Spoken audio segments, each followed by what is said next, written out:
जिंदाबाद जिंदाबाद ऐ मोहब्बत जिंदाबाद ऐ मोहब्बत जिंदाबाद जिंदाबाद जिंदाबाद ऐ मोहब्बत जिंदाबाद दौलत की जंजीरों से तू दौलत की जंजीरों से तू रहती है आज़ाद जिंदाबाद जिंदाबाद ऐ मोहब्बत जिंदाबाद ऐ मोहब्बत जिंदाबाद।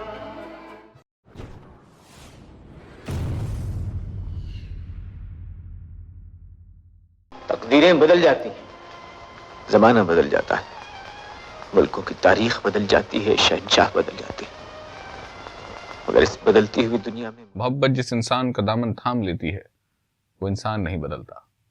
मुगल आजम। दोस्तों, मैं काशिफ पहल करता हूं पहल भारत पर। आज हम बात करने वाले हैं ट्रेजेडी किंग दिलीप कुमार यानी यूसुफ खान साहब की। हम बात करने वाले उस अभिनेता की जो पेशावर की किस्सा ख्वानी से निकलकर 1930 में बॉम्बे आया। जो जमाने में बॉम्बे होता था आज मुंबई है, और वहां आकर उसने सिनेमा जगत में वो हड़कंप मचाया कि दुनिया देखती रह गई। कभी वो कोहिनूर बना, कभी वो देवदास बना, कभी वो मधुमती में आया, कभी वो मुगल आजम का सलीम बना। लेकिन वो जो भी बना वो ऐसा बना कि सामने वाले को, दर्शक को ये लगने लगा कि ये इंसान जो है वो बिल्कुल वही है। यानी वो इस लेवल का एक रिलेशन और कनेक्शन डेवलप हुआ दिलीप कुमार से कि आप देख सकते हैं, देखने वाले को ये लगने लगता था कि यही इंसान वो किरदार में है। जब किसी का दिल टूटता था, जब कोई जीतता था, जब कहीं लड़ाई होती थी, जब किसी में फाइट होती थी, तो हर हाल में वो इंसान दिलीप कुमार बन जाता था। हम बात कर रहे हैं उसी ट्रेजेडी किंग दिलीप कुमार की। आज 98 साल की उम्र में उनका बॉम्बे के हिंदुजा अस्पताल में इंतकाल हो गया, उनकी मौत हो गई। ये बहुत ही दुखदाई है। भारत भर के जितने भी बड़े बड़े लोग हैं उन सब लोगों ने उन्हें याद किया।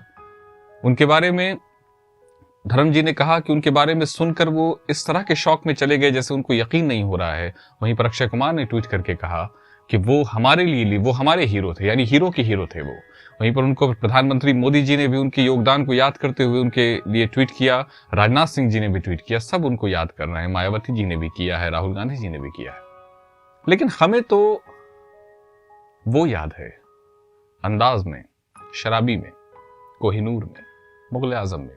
वो जो दिलीप कुमार की उड़ी जब जब जुल्फें, जैसे लग रहा है कि लड़कियां ही नहीं लड़के भी दीवाने थे उनके।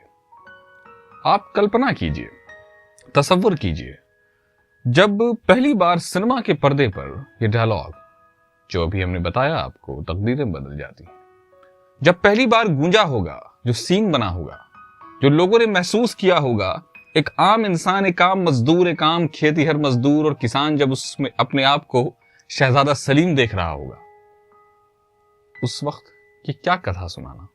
दिलीप कुमार एक ऐसा नाम है जिसने 60 साल तक हिंदी सिनेमा को अपना योगदान दिया, बेहतरीन फिल्में दी, बेहतरीन एक्टर्स दिए। अब आप पूछेंगे एक्टर्स कैसे? जितने भी, चाहे वो अमिताभ बच्चन हो, चाहे कमल हसन हो, चाहे शाहरुख खान हो, आमिर खान हो, शाहिद कपूर हो, जितने भी बड़े आर्टिस्ट हैं, बड़े एक्टर हैं, उन्होंने सब यही कहा कि हमने एक्टिंग या किसी खास एक्टिंग के बारे में कि ये सिर्फ दिलीप साहब कर सकते थे। उनके बारे में सत्यजीत रे, जिनके बारे में कहते हैं कि वो हिंदी फिल्मों में की ना तारीफ करते थे और ना हिंदी फिल्मों से जुड़े लोगों की, एक बार उनसे नरगिस जी इस पर नाराज भी हो गई थी, लेकिन उन्होंने कहा था दिलीप कुमार के बारे में कि मेथड एक्टिंग लाने वाला अगर कोई एक्टर हिंदी सिनेमा में है तो वो दिलीप कुमार है। वो दिलीप कुमार जिसे किसी भी ट्रेनिंग स्कूल या किसी भी ड्रामा स्कूल से कोई ट्रेनिंग नहीं मिली थी। प्योर खालिस पठान फैमिली का, जिनको जब जुगनू फिल्म आई, उनके फादर को जब पता चला, कहा जाता है ऐसा कि पृथ्वीराज कपूर साहब के जो फादर थे उन्होंने बता दिया था कि आपका बेटा भी फिल्मों में आ गया है। ये जानकर दिलीप साहब के फादर को बहुत बुरा लगा था। तो ये उनके घर का माहौल था। और एक इंसान वहां से निकलता है और वो यूसुफ खान से दिलीप कुमार बन जाता है। देविका रानी, उस जमाने के जो बहुत मशहूर हिंदी कवि थे नरेंद्र शर्मा, उनसे ये नाम लेती हैं और उनको ये नाम दे देती हैं। आज हम बात करने वाले हैं दिलीप साहब के कुछ ऐसी योगदानों के बारे में जो उन्होंने, आपको मैं अगर बताऊं कि दिलीप कुमार एक बार अपनी ही जो उनकी बायोग्राफी है जिसमें वो लिखते हैं, जो उनकी बायोग्राफी है बहुत मशहूर, शैडो एंड सब्सटेंस में वो लिखते हैं, वो बताते हैं कि कैसे वो एक बार जेल चले गए थे। वो कैंटीन था जो इत्तेफाक से एक ब्रिटिश फौज का कैंप था, वहां चलाते थे, और वहां उन्होंने एक दिन स्पीच देते देते कह दिया कि जो हिंदुस्तानी अंग्रेजी सरकार के खिलाफ लड़ रहे हैं वो बिल्कुल सही कर रहे हैं, और चक्कर में वो जेल चले गए। ऐसी बहुत सारी घटनाएं। उसके बाद दिलीप कुमार को अपने शहर का शरीफ भी बनाया गया। दुनिया भर के अवार्ड्स उनको मिले। भारत में उनको आप जानते हैं 1993 में फिल्म फेयर, उनको पहले मैं आपको बता दूं best actor award positive role में 8 बार उन्हें फिल्म फेयर ने दिया। 1993 में उसी फिल्म फेयर ने उनको लाइफ टाइम अचीवमेंट भी दिया। 1993 में ही उनको पद्म भूषण भी मिला। 2015 में उन्हें पद्म विभूषण मिला। ये सोचने की बात है। एक व्यक्ति, एक इंसान जो एक ऐसे 1930 में एक पठान फैमिली से आता है और हिंदी सिनेमा को जो नाटकीयता उसमें होती थी, जिसमें वो नाक से बोलने का अंदाज, ईरानी थिएटर का असर, उन सब चीजों को साइड करते हुए एक आदमी बिल्कुल रियल एक्टिंग में, आप याद कीजिए नया दौर में जब वो बहस करता है, और जब ग्रामीण और शहरी जीवन या कहिए कि मशीन युग में जो प्रवेश था, उस युग की जब लड़ाई और टकराहट को दिखलाता है, और जब वो जीवन जो उसमें एक तरह से विलन का किरदार निभा रहे हैं, उनके साथ जब खड़े होकर वो बहस करता है और वो बताता है भूख के बारे में, एक किसान के, एक गरीब के, एक ऐसे इंसान के बारे में जो गाड़ी खींचता है और मेहनत करता है, आपको लगेगा कि आप वही टांगे वाले हैं, या टांगे वाले को लगेगा कि ये वही खड़ा है। और फिर वही इंसान टक्कर देता है मुगल बादशाह को। वही इंसान जो भी किसान था, मजदूर था, फिर आप उसी को देखते हैं प्रिंस के रूप में, शहजादे के रूप में। जब मुसव्विर सलीम के खून से अनारकली और उसके मोहब्बत की दास्तान लिखेगा तो उसमें बादशाह अकबर की मौत पहले होगी। ये चैलेंज, ये चुनौती, सत्ता को चुनौती है। आप इसको रिलेट कर सकते हैं। वो उसके बाप को चुनौती नहीं है, वो एक सत्ता को चुनौती, एक सेंट्रल गवर्नमेंट को चुनौती है जो बहुत एब्सोल्यूट है। उसको है, एक प्रतिमा को है जो बिल्कुल डिक्टेटर है। हम सीख सकते हैं दुनिया भर की हर फिल्मों में। आप देख लीजिए दिलीप साहब के, जब दिलीप साहब इतना ज्यादा, अगर किसी आशिक का दिल टूटता है तो वो देवदास कहलाता है। क्यों देवदास हो रहे हो? ये दिलीप कुमार की देन है। ब्लैक एंड व्हाइट फिल्म को इस तरह से अमर और जिंदा बनाया कि लोग देखने वाले कहते हैं कि जिन्होंने देवदास नहीं देखी उन्होंने लव स्टोरी नहीं देखी। दिलीप कुमार के बहुत करीबी दोस्त, हमारे हिंदी सिनेमा के दूसरे बड़े सुपरस्टार राज कपूर साहब एक बार बताते हैं कि दिलीप कुमार बहुत ही शर्मीला और बहुत ही मतलब अपने अंदर, आप समझ सकते हैं कि अपने अंदर रहने वाला इंसान था। लेकिन मैंने कोशिश की कि वो खुल जाए। उनकी दोस्ती के किस्से बहुत मशहूर हैं। बिल्कुल एक जगह उनका घर था और एकदम फैमिलियर टच था उनका। दिलीप कुमार के बारे में एक बार कहा जाता है कि एक बार ऋषि कपूर फिल्म बना रहे थे प्रेम रोग, और उसमें एक कुछ एक्टिंग थी जो राज कपूर, जो कि उसके डायरेक्टर थे, उनको पसंद नहीं आ रही थी। आखिर में उन्होंने ऋषि कपूर को बिल्कुल झंझलाते हुए कहा कि तुम वैसे क्यों नहीं कर रहे हो जैसे यूसुफ करता है। यह आपको और कहां मिलेगा? यह आपको दिलीप साहब में मिलेगा। जब अमिताभ बच्चन कहते हैं कि जब हिंदी सिनेमा का इतिहास लिखा जाएगा तो उसमें कहा जाएगा दिलीप साहब से पहले और दिलीप साहब के बाद। He becomes a landmark by a landmark. एक लैंडमार्क ने उनको लैंडमार्क बताया। शक्ति में आप देख ले, कई बार ये लोग कहते हैं कि अमिताभ बच्चन अपने अंदर से नर्वस थे कि मैं कैसे दिलीप साहब को फेस करूंगा अपने ऑपोजिट में। हम एक ऐसे एक्टर की बात कर रहे हैं, आज वो एक्टर चला गया जिसको कहते हैं ना कि मतलब एक ये कई बार घिसा पिटा हो जाता है, एक क्लीशे जैसा हो जाता है कि हम कहते हैं अक्सर के एक एरा का अंत हो गया, एक युग का खात्मा हो गया। इस बार सच में युग का खात्मा हो गया। जब दिलीप साहब के बारे में कई बार उनकी तबीयत खराब हुई और पिछले साल उनके 2 भाइयों का भी इंतकाल हो गया कोविड से, उस दौरान बहुत खबरें आई, कई बार अफवाह उड़े कि दिलीप साहब नहीं रहे। हम आदी हो गए थे। इस बार की खबर पक्की थी। इसने तोड़ दिया, इसने बिल्कुल तोड़ दिया। जिन लोगों ने, मेरी गुजारिश है आप सब लोगों से, एक बार दिलीप कुमार की कोई फिल्म जरूर देखें।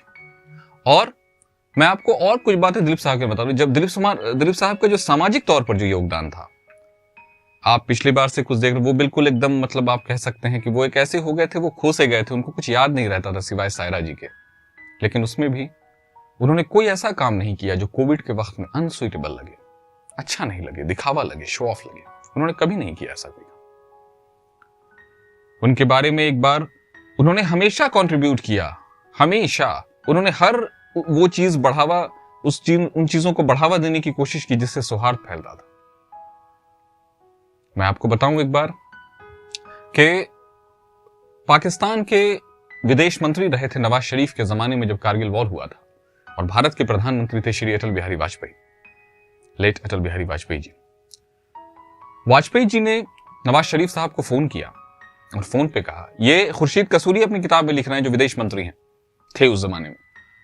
उन्होंने कहा कि नवाज साहब, हम एक तरफ आप हमसे लाहौर में हमारा इस्तकबाल करते हैं, हमसे दोस्ती के वादे करते हैं और बात करते हैं, और एक तरफ आप हमारी जमीन हथिया रहे हैं, ये क्या है? और उन्होंने कहा कि आपसे एक इंसान बात करना चाहता है, और आपको पता है वो इंसान कौन था? दूसरे अटल जी के बगल में दिलीप कुमार थे। उन्होंने लिया फोन और कहा, मियां साहब ये क्या कर रहे हैं आप? आपको अंदाजा भी है कि जब पाकिस्तान कोई ऐसी अनसुइटेबल या बिल्कुल इम्प्रॉपर हरकत करता है तो उसका असर हिंदुस्तानी मुसलमानों पर कितना पड़ता है? कितने सेंसिटिविटी से उन्होंने बात की। कहा जाता है कि नवाज शरीफ बिल्कुल शर्मिंदा हो गए थे। दिलीप कुमार को शरीफ एक पोस्ट होता है जो इज्जत के तौर पे, एक एल्डरमैन के तौर पर एक इंसान को दिया जाता है। उनको कॉर्पोरेशन बहुत दिनों से ये देना चाह रही थी, लेकिन दिलीप साहब ने उसको लेने से मना कर दिया था।